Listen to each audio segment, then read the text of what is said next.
गीत है आज के मुरली का। ओम नमो शिवाय। बाप की महिमा। बाबा कहते हैं ये महिमा किसकी सुनी?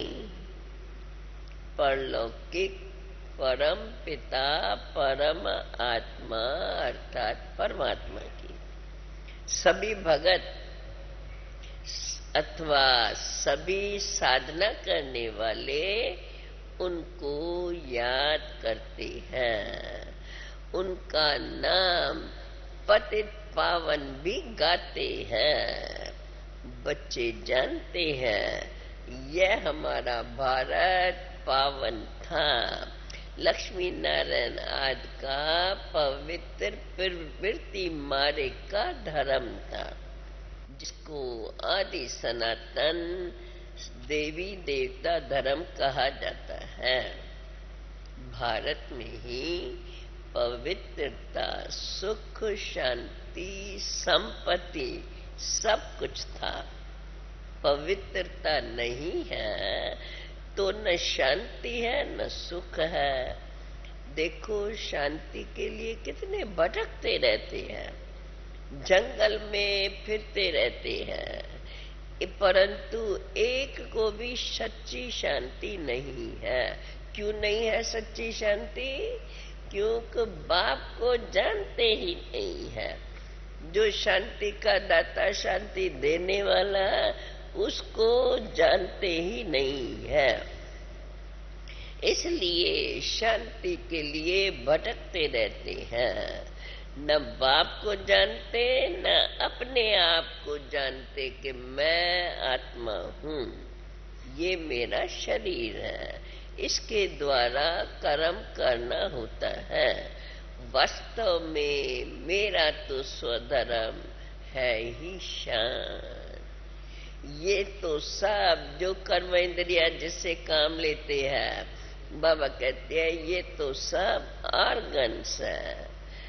अब आत्मा को ये पता ही नहीं है, अभी की आत्माएं ये पता ही नहीं है हम आत्माएं निर्वाण धाम अथवा परम धाम की निवासी है।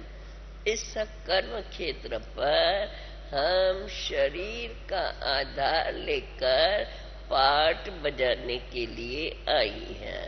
बाकी शांति तो गले का हार है। मनुष्य न जानने के कारण धक्के खाते रहते हैं, पूछते रहते मन को शांति कैसे मिले। उनको ये पता ही नहीं है कि आत्मा ही मन बुद्धि सहित है और आत्मा परम पिता परमात्मा की संतान है। जो परमात्मा पिता फिर शांति का सागर है। हम आत्माएं उनकी संतान है। अब सारी दुनिया में तो है अशांति। सब कहते हैं पीस हो, शांति हो, सब शांति शांति शांति मांगते रहते हैं। अब सारी दुनिया का मालिक तो एक ही है, जिसको शिवाय नमः कहते हैं। ऊंच ते ऊंच है ही शिव भगवान। मनुष्य नहीं जानते शिव कौन है, ये भी कोई नहीं जानता है, परंतु पूजा भी करते रहते हैं, जाने या न जाने। परंतु फिर भी भगवान है कोई तो पूजा करते रहते हैं और नाम तो शिव मानते ही है। मंदिर इसलिए शिवलिंग का ही बनाते हैं। बाबा कहते हैं देखो कोई मनुष्य ये भी नहीं जानते हैं कि ऊंच ते ऊंच भगवान उसका नाम शिव है।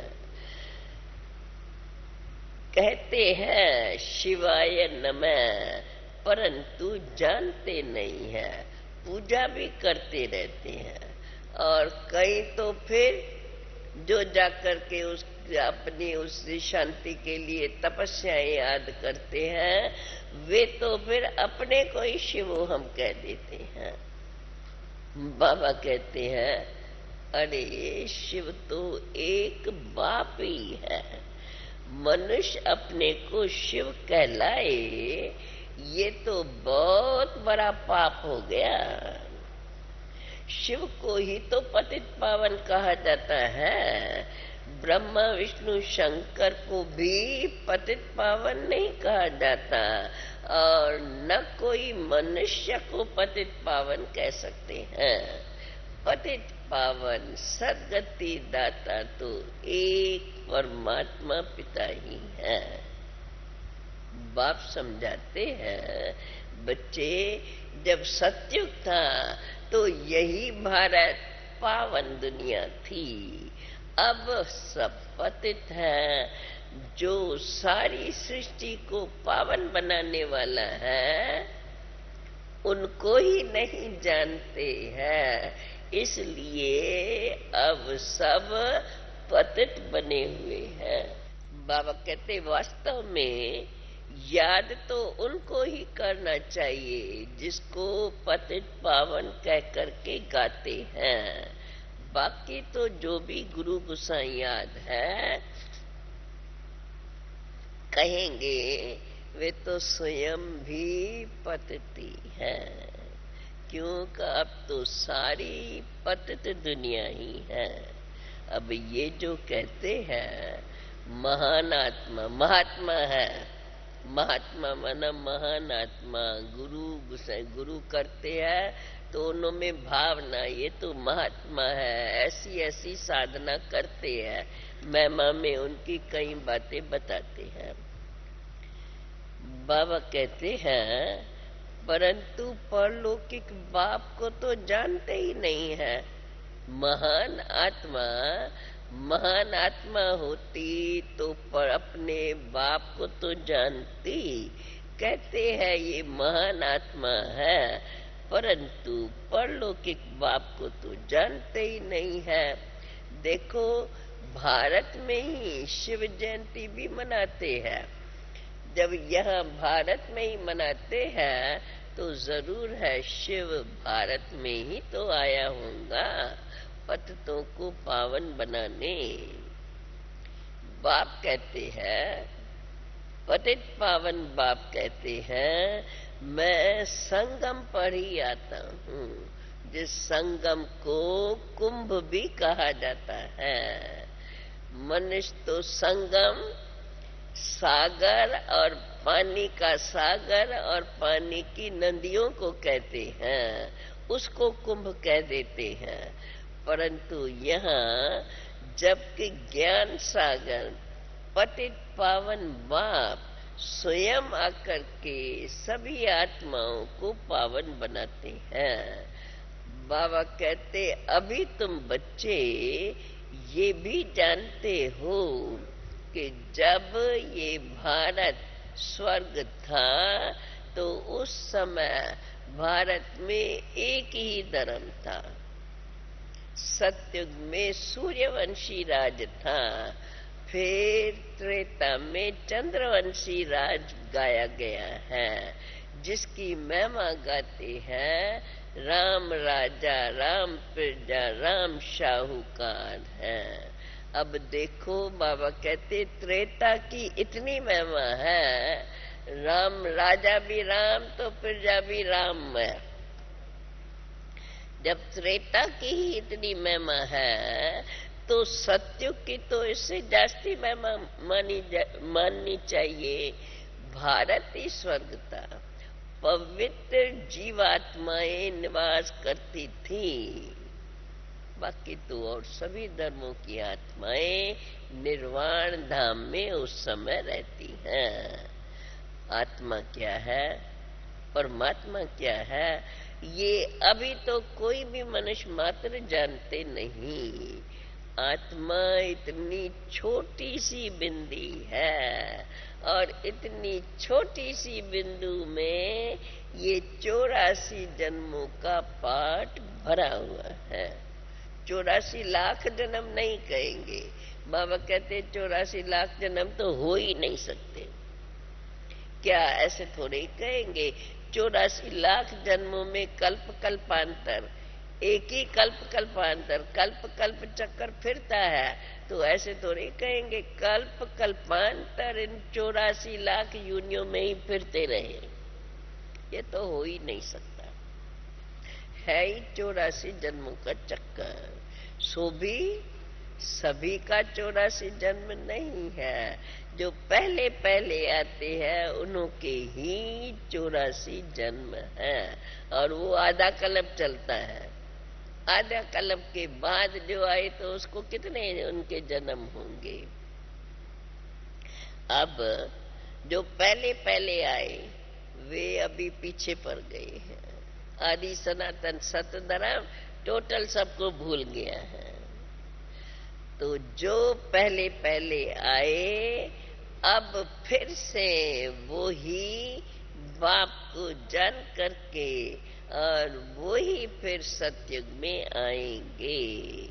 बाकी सब पीछे आने वाली आत्माएं निर्वाण धाम में रहती हैं। अब ये सब बातें तुम बच्चों को बाप ही तो आकर समझाते हैं, इसलिए बाप को ही कहते हैं वर्ल्ड ऑलमाइटी अथॉरिटी, अर्थात सर्वशक्तिमान। अब बाप क्या कहते हैं? बाप रोज रोज अपना परिचय भिन्न भिन्न शब्दों में देते ही रहते हैं। तो अभी बाबा ने अपना परिचय दिया है। बाप कहते हैं मैं आकर के ब्रह्मा के द्वारा सभी वेदों शास्त्रों गीता का भी आके सार समझाता हूँ। बाकी तो ये सब जो भी वेद शास्त्र ग्रंथ पुराण है ये सब भक्ति मार्ग के कर्मकांड के शास्त्र बनाए हुए हैं। मैंने आकर के कैसे यज्ञ रचा ये बातें शास्त्रों में तो है ही नहीं। इनका नाम ही बाप ने जो भी यज्ञ रचा है उसका नाम ही है राजस्व अश्वमेध अविनाशी रुद्र ज्ञान यज्ञ। रुद्र है शिव बाबा, इसमें सबको इसी यज्ञ में सभी को स्वाहा होना है। बाप कहते हैं बच्चे पहले देह सैत देह के जो भी मित्र संबंधी हैं उन सब को भूल जाओ, एक ही बाप को याद करो। मैं सन्यासी हूँ, मैं उदासी हूँ, मैं क्रिश्चियन हूँ, मैं बौद्धि हूँ, अलग अलग धर्मों के नाम लेके अपन को उसी धर्म का कहलाते हैं, परंतु वास्तव में भगवान के महावाक्य ये सब देह के धर्म छोड़ करके माम एकम याद करो। क्योंकि निराकार आएंगे तो जरूर ना, और अगर निराकार आएंगे तो जरूर कोई शरीर में ही आएंगे ना। इसलिए बाप स्वयं बताते हैं मुझे साधारण शरीर अर्थात मुझे भी प्रकृति का आधार जरूर लेना पड़ता है। क्यों लेना पड़ता है?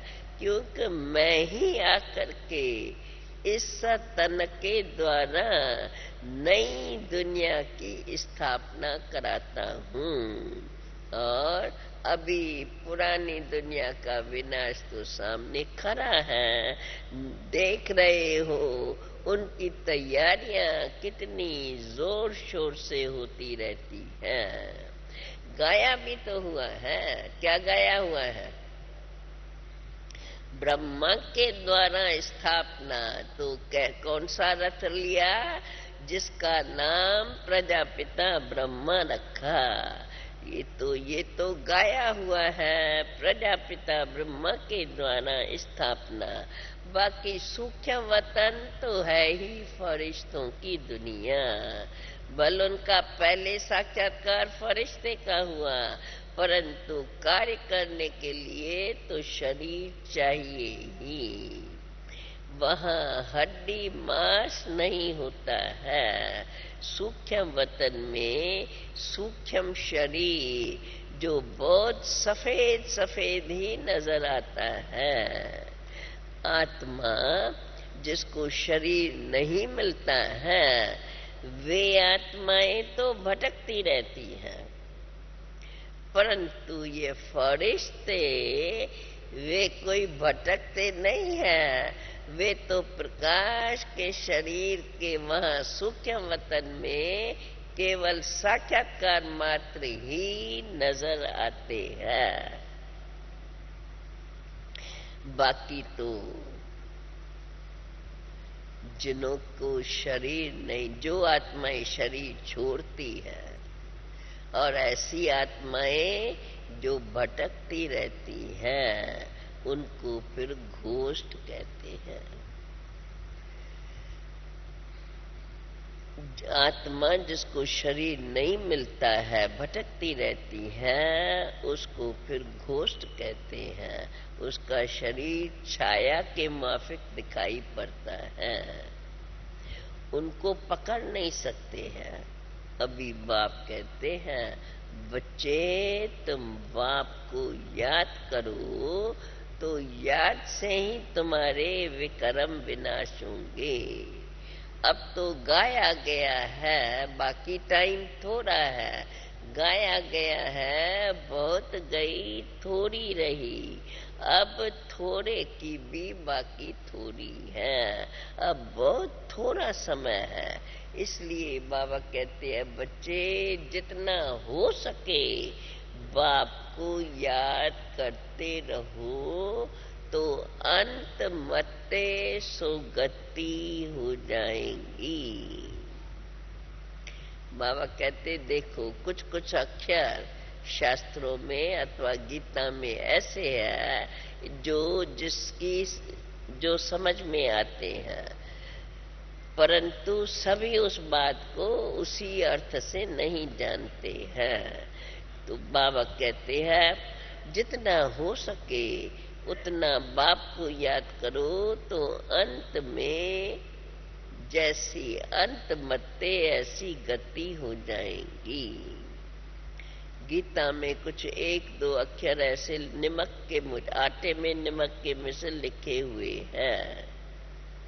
पहले तो भगवान निराकार है ये मालूम होना चाहिए। निराकार भगवान फिर वाच कैसे करते हैं?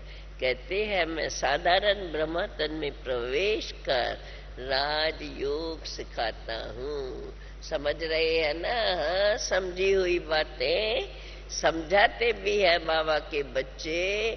फिर बाबा याद दिलाते हैं, समझते हुए समझाते हुए फिर भी बाबा कहते हैं याद करो कम से कम 8 घंटा।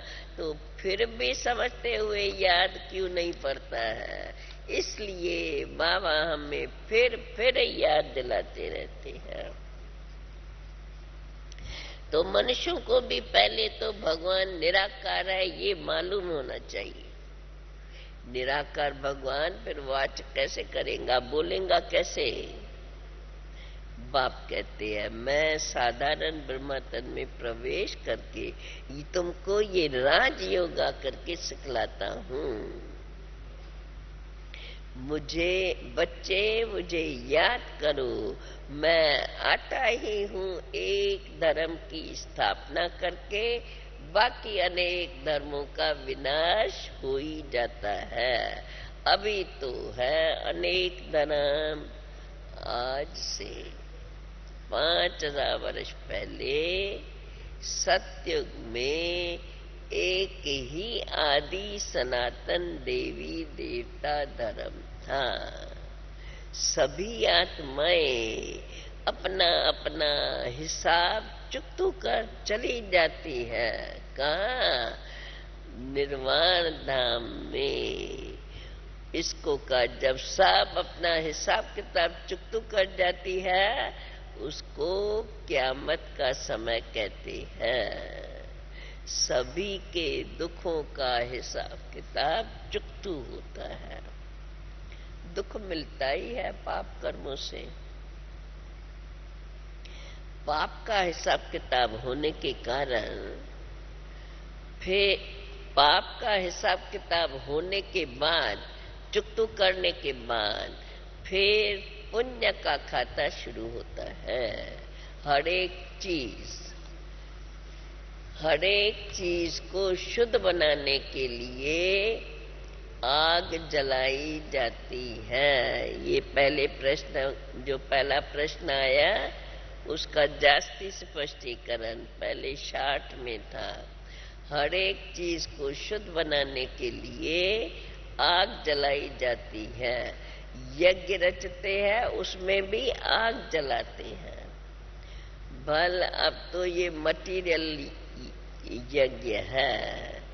ये जो बाप ने आकर के यज्ञ रचा है, बाबा कहते हैं ये है रुद्र अविनाशी ज्ञान यज्ञ। ये कोई मटीरियल यज्ञ के मुआफिक नहीं है। ऐसे नहीं कहते, इसका नाम ही है रुद्र ज्ञान यज्ञ। ऐसे नहीं कहते हैं कृष्ण ज्ञान यज्ञ। जब कोई ऐसी बात आती है तो बाबा फिर इस बात को भी सिद्ध कर देता है कि कृष्ण भगवान नहीं है। कृष्ण ने कोई यज्ञ नहीं रचा। कृष्ण स्वयं तो प्रिंस था। यज्ञ रचा जाता है आपातकाल के समय, आपदाओं के समय यज्ञ रचा जाता है। तो इस समय देखो सब तरफ आपदाएं आपदाएं हैं। बहुत समय बहुत मनुष्य रुद्र यज्ञ भी रचते हैं। रुद्र ज्ञान यज्ञ कोई नहीं रचता है। रुद्र नाम रख देते हैं। यज्ञ रचते हैं तो नाम रख देते हैं रुद्र यज्ञ। वो तो रुद्र है परम पिता परमात्मा। वो आकर के यथार्थ रीति में रुद्र अविनाशी ज्ञान यज्ञ रचता है। जो भी मनुष्य यज्ञ रचते हैं उसको रुद्र ज्ञान यज्ञ नहीं कहेंगे। वो तो रुद्र ज्ञान यज्ञ तो एक परमपिता परमात्मा स्वयं ही आके रचते हैं।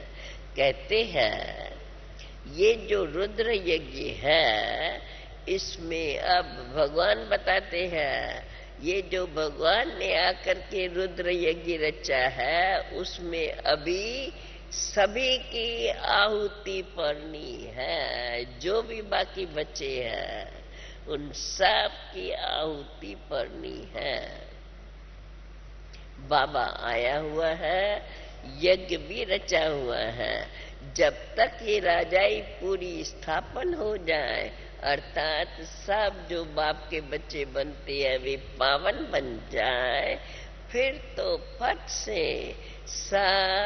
फट से ये सब की आहुति इस यज्ञ में पड़ेगी।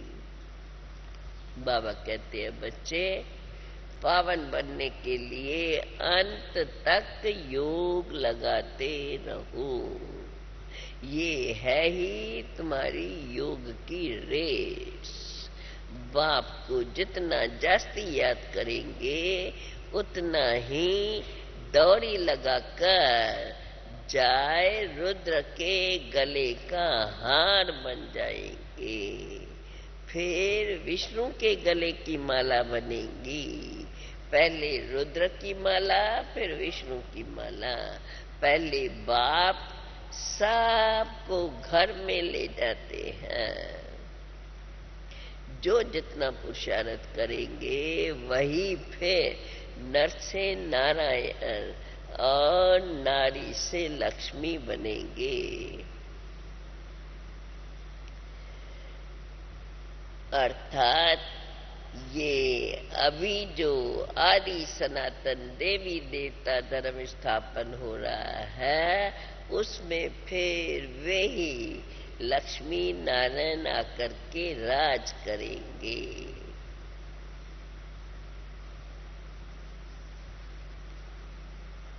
इसलिए बाप भी हम सबको राजयोग सिखला रहे हैं। जैसे कल्प पहले 5000 वर्ष पहले भी सिखलाया था, अब फिर कल्प के बाद सिखलाने के लिए आए हैं, जिसकी ही यादगार में शिव जयंती अर्थात शिवरात्रि मनाते हैं। रात अर्थात कलयुगी दुनिया का अंत और नई दुनिया की आद, उसको कहेंगे संगम। सत्युग त्रेता है दिन, द्वापर कलयुग है रात। बेहद का दिन अर्थात ब्रह्मा का दिन आधा कल्प, और फिर ब्रह्मा की रात आधा कल्प बताते हैं। ये है बेहद का दिन और बेहद की रात। कृष्ण की रात नहीं कहेंगे, परंतु ब्रह्मा का दिन रात गाया हुआ है। कृष्ण को तो ज्ञान ही नहीं रहता है, ब्रह्मा को तो पूरा ज्ञान रहता है।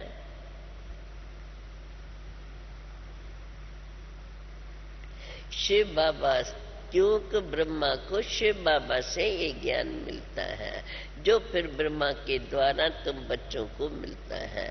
गोया शिव बाबा तुम बच्चों को ब्रह्मा तन से ज्ञान दे रहा है, तुमको त्रिकालदर्शी बनाते हैं।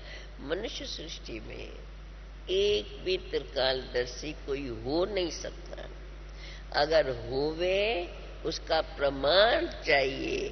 अगर कोई भी हो तो वो भी तो नॉलेज देता रहे, परंतु कोई को भी सृष्टि के आदि मध्य अंत की नॉलेज नहीं है कि ये सृष्टि का चक्कर कैसे फिरता है।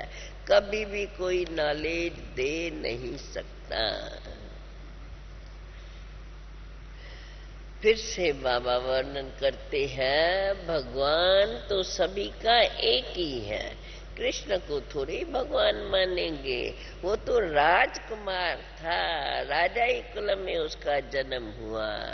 राजकुमार भगवान होता है क्या? अगर वह राज करे, अगर भगवान राज करे, फिर तो उसको राज गमाना भी पड़े, क्योंकि ये तो अनादि नूंद है। जिसको मिलता है वो भोग भोग करके, राज भोग करके फिर गंवाता भी है। तो अगर भगवान को राज मिले तो फिर उसको गंवाना भी पड़े। बाप कहते हैं, मैं तो सिर्फ तुमको विश्व का मालिक बना करके मैं तो फिर निर्वाण धाम में चला जाता हूँ। फिर जब दुख शुरू होगा तब फिर मेरा पाठ भी शुरू होता है। मैं आकर के सुनवाई देता हूँ सबको। मुझे कहते भी है रहम दिल। भक्ति भी पहले अव्यभिचारी एक शिव की ही करते हैं, फिर देवताओं की भक्ति शुरू हो गई। अभी तो व्यभिचारी भक्ति, सबकी भक्ति कर समझते हैं। चलो कभी न कभी, कभी कोई से भी हमारी मनोकामना पूरी हो जाए। परंतु ये पुजारी जानते ही नहीं है जिन देवताओं की पूजा करते हैं वो कौन थे, ये पूजा कब से शुरू होती है। शिव व सोमनाथ एक ही बात है। शिव है निराकार। सोमनाथ क्यों कहते हैं? क्योंकि बाप ने आकर तुम बच्चों को सोम रस, ये ज्ञान अमृत पिलाया है, तो इसलिए बाप के भी नाम अनेक रख दिए हैं। देखो मुंबई में एक नाम है बबलनाथ, अभी बबुलनाथ क्यों कहते हैं? क्योंकि बबुल के जो कांटे थे उनको फूल बनाने वाला। अभी ये चैतन्य की बात, कांटे और फूल, कोई बगीचे के कांटों को निकाल के फूल नहीं बनाया है बगीचा, परंतु मनुष्य जो कांटे मिसल सबको दुख देते रहते हैं, उन्हों को बाप ने आकर के फूल, सबको खुशबू देने वाला, सुख देने वाला बनाया है। क्योंकि सर्व का सद्गति दाता बाप है। उनको फिर सर्वव्यापी कहना, ये तो जैसे उनकी गिलानी कर दी है। बाप कहते हैं जब संगम का समय होता है तब ही मैं एक ही बार इस सृष्टि में आता हूँ। जब सबकी भक्ति पूरी होती है तब ही मैं आता हूँ। ये मेरा नियम है। ये मैं आता ही एक बार हूँ। बाप एक है, अवतार भी एक है। एक ही बार आकर सबको पवित्र राजयोगी बनाता हूँ। तुम्हारा ये राजयोग है और सन्यासियों का है हठ योग। वो तो ये राजयोग सिखला नहीं सकते। ये हठ योगियों का भी एक धर्म है जिससे भी भारत को थिमाते रहते हैं। भारत जो अति धर्म गिलानी, हर एक धर्म का नाम लेके भिन्न भिन्न धर्मों का और अपने को धर्मी मान के बैठा है। बाबा कहते हैं ये तो नियम है। मैं एक ही बार सारे कल्प में आता हूँ जब भक्ति पूरी होती है। अवतार भी तो एक ही गाया हुआ है। एक ही बार आकर सबको पवित्र राजयोगी बनाता हूँ। तुम्हारा अब ये है राजयोग। सन्यासियों का तो है हठ योग। वो ये राजयोग सिखा नहीं सकते हैं क्योंकि ये भी हठ योगियों का एक धर्म है। भारत को थिमाने के लिए पवित्रता, तो योग लगाने के लिए पवित्रता तो जरूर चाहिए। भारत ही सोने की चिड़िया थी, 100% पावन था, अभी पतित है। तब बाप कहते हैं अभी तुम आकर के, अभी तुम भी पतित हो, पतित बन गए हो, अभी फिर से योग अग्नि से अपने पापों को भस्म करके आकर के बाप से मिलो। सत्युग है पावन जीवात्माओं की दुनिया। अभी तो सब पतित है। तब कहते हैं हे भगवान आओ, आकर के हमें पावन बनाओ। सत्युग है पावन जीवात्माओं की दुनिया। अभी तो देखो सब पतित बन गए हैं। ग्रस्त धर्म ही पतित हो गया है। सत्युग में ग्रस्त धर्म पावन था, अब फिर से वही पावन ग्रस्त धर्म की स्थापना हो रही है। एक बाप ही सर्व का मुक्ति, जीवन मुक्ति दाता है। क्योंकि मनुष्य को मुक्ति, जीवन मुक्ति नहीं दे सकता है। उनको पता ही नहीं है जीवन मुक्ति किसको कहा जाता है। इसलिए बाप ही आकर के मुक्ति और जीवन मुक्ति का रास्ता बता करके और मुक्ति, जीवन मुक्ति अपने बच्चों को देता है। बाबा कहते अब तुम बच्चे हो, सब ज्ञान सागर बाप के बच्चे। तुम ब्रह्म सच्ची सच्ची यात्रा कराएंगे। बाकी सब है झूठी यात्रा कराने वाले। स्थूल यात्रा तो कराने वाले बहुत है, पर सच्ची यात्रा जिससे आत्मा शुद्ध बन जाए। तुम हो डबल अहिंसक, कोई हिंसा नहीं करते हो, न लड़ते हो, न झगड़ते हो, न काम कटारी चलाते हो। काम पर विजय पाने में बड़ी मेहनत लगती है, विकारों को जीतना है। तुम ब्रह्मा कुमार ब्रह्मा कुमारियां शिव बाबा से वर्षा लेने के लिए आए हो।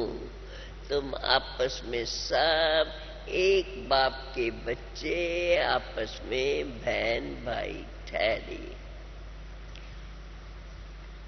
तुम बच्चे जानते हो अभी हम आपस में निराकार भगवान के बच्चे आपस में भाई भाई हैं। और फिर ब्रह्मा बाप के बच्चे ब्रह्मा कुमार ब्रह्मा कुमारी, तो जरूर हमें भी निर्विकारी बनना चाहिए।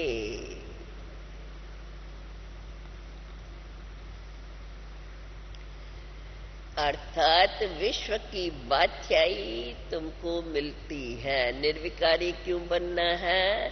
क्योंकि पवित्र दुनिया की बादशाही तुमको मिलती है। अब ये है तुम्हारा बहुत जन्मों के अंत का जन्म, इसलिए इस जन्म में तुमको कमल फूल समान पवित्र जरूर बनना है, तब ही ऊंच पद मिल सकता है। अभी बाप के द्वारा देखो तुम कितने समझदार बन गए हो। सृष्टि की सारी सृष्टि की नॉलेज, आदि मध्य अंत की नॉलेज तुम्हारे बुद्धि में है, तो तुम अब हो गए स्वदर्शन चक्रधारी। आया याद स्वदर्शन चक्र? आया याद? हाँ, सृष्टि के आदि मध्य अंत की नॉलेज तुम जानते हो। हम सभी अभी आपस में भाई बहन ठहरे, हम अभी निराकार भगवान के बच्चे आपस में भाई भाई हैं। फिर ब्रह्मा बाप के बच्चे हैं, तो जरूर हमें निर्विकारी रहना है।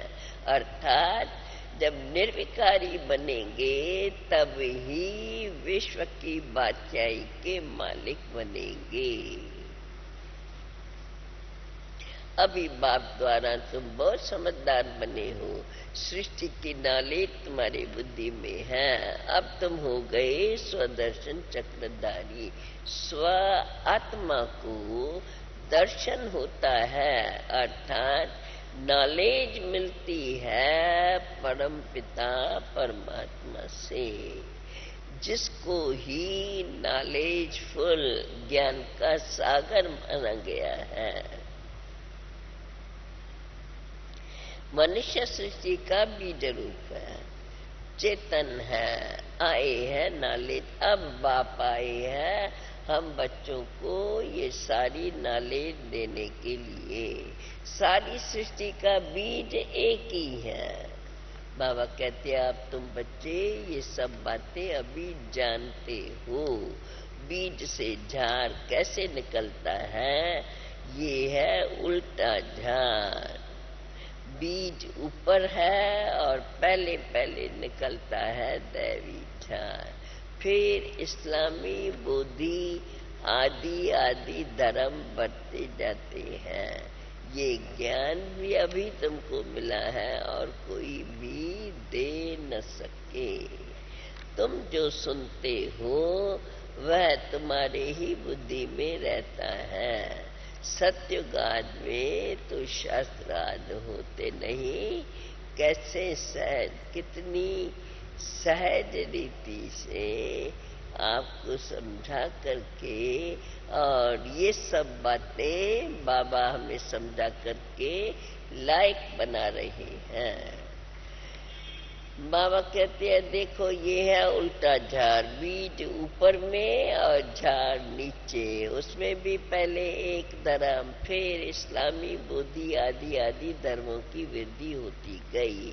अब ये सारा ज्ञान जो तुमको मिला है और कोई दे नहीं सकता। तुम जो सुनते हो वो अभी तुम्हारे बुद्धि में ही रहा, क्योंकि इसके बाद कोई को ज्ञान देने की दरकार नहीं। सतयुग में तो ये शास्त्र आदि भी नहीं होते हैं, वहाँ किसको भी ये ज्ञान देने की दरकार नहीं, क्योंकि वे स्वयं ही जानते हैं कि आत्मा शरीर छोड़कर जाकर के दूसरा जन्म लेंगी। तुम जो सुनाते हो वो तुम्हारी बुद्धि में रहा। सत्ययुग में तो शास्त्र होते नहीं। देखो कितनी सहज बात है। 5000 वर्ष की ये भारत की पूरी कहानी है। इसलिए बाप ने अभी हम बच्चों को भारत की पूरी कहानी सुना ली है। किस लिए? हम ही वो आत्माएं थी जिन्होंने सतयुग आदि में आदि सनातन सत्य धर्म में अपना पाठ बजाया।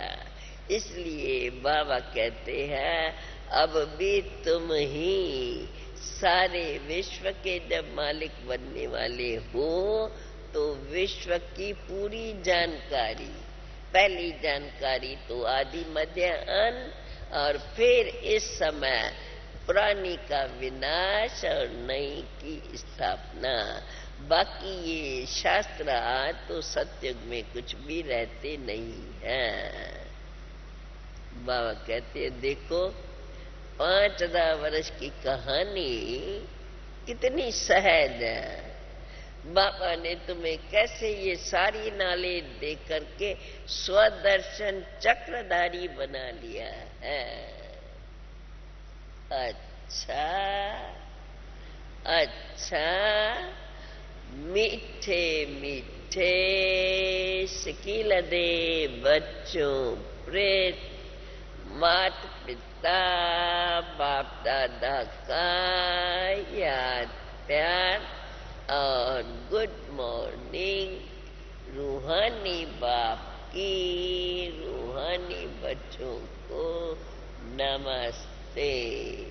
रूहानी बच्चों की रूहानी बाप को नमस्ते।